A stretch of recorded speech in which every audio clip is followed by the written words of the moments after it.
The evening city buzzed with life, neon lights glowing above the wide glass walls of the shopping mall.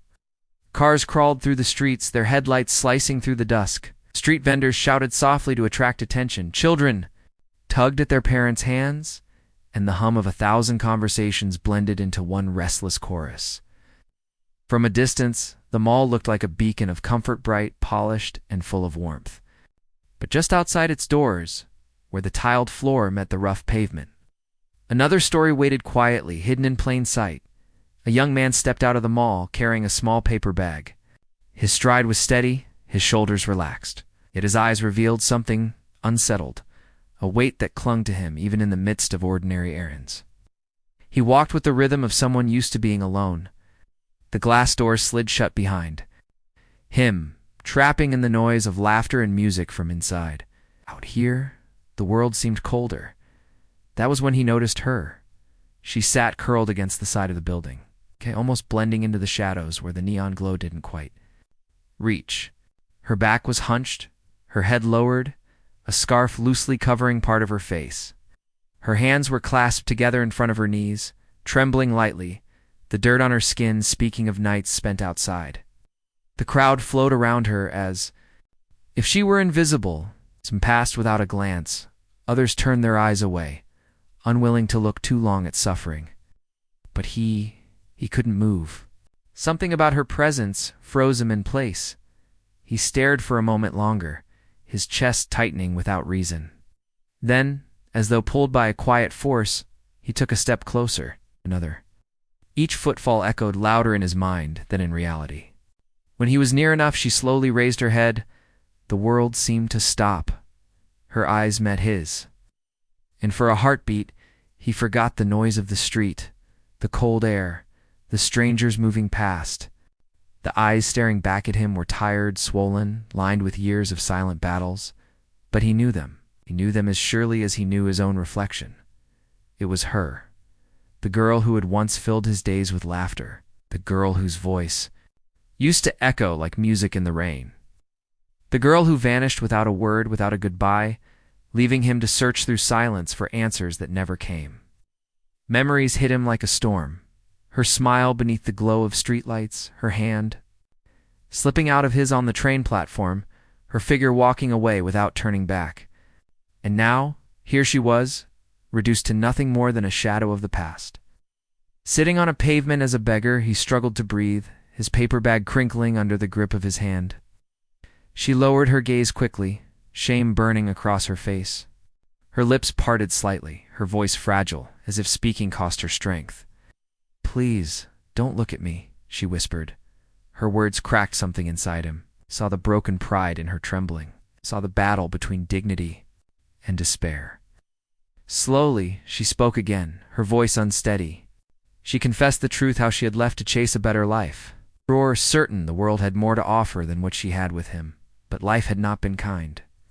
Opportunities turned to lies, friends disappeared, and every door closed until she had nothing left. No family, no home, no dreams. Only the street. He listened in silence, his heart torn between the ache of old wounds and the pull of compassion.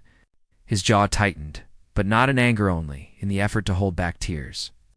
He could see every choice carved into the lines of her face, every mistake written in the exhaustion of her eyes.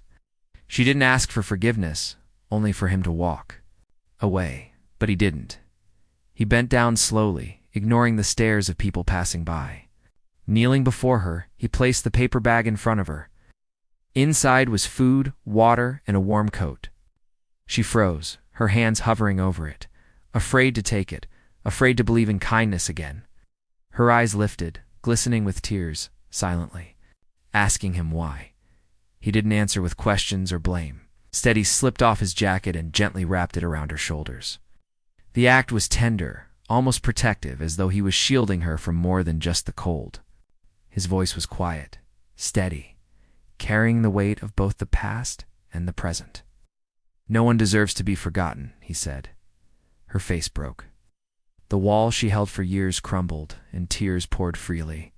She covered her face with her hands, her body shaking as she sobbed quietly. He stayed beside her, not pressing, not demanding, He didn't ask why she left, didn't ask why she never said goodbye. The past no longer mattered in that moment. What mattered was here her brokenness, his forgiveness, and the fragile thread reconnecting them. The mall lights glowed behind them, throwing long shadows on the ground. Strangers rushed past, carrying bags and busy lives, but in that small corner, time slowed.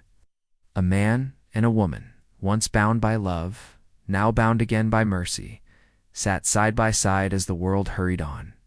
Finally, with trembling hesitation, her hand reached out from beneath the scarf. Fingers pale and weak, they searched blindly until they found his. She gripped tightly, desperate, afraid he might vanish as she once did. He didn't pull away. He let her hold on, his thumb brushing gently against her knuckles, assuring her. He was real, and he was still there. Tears filled his eyes, but did not fall.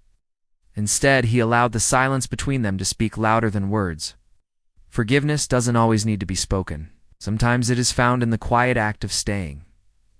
The music in his mind swelled, soft piano notes rising like fragile hope, strings humming with warmth. The city's noise dulled, as though the universe itself gave them a moment of peace, and there they sat, one broken, one forgiving.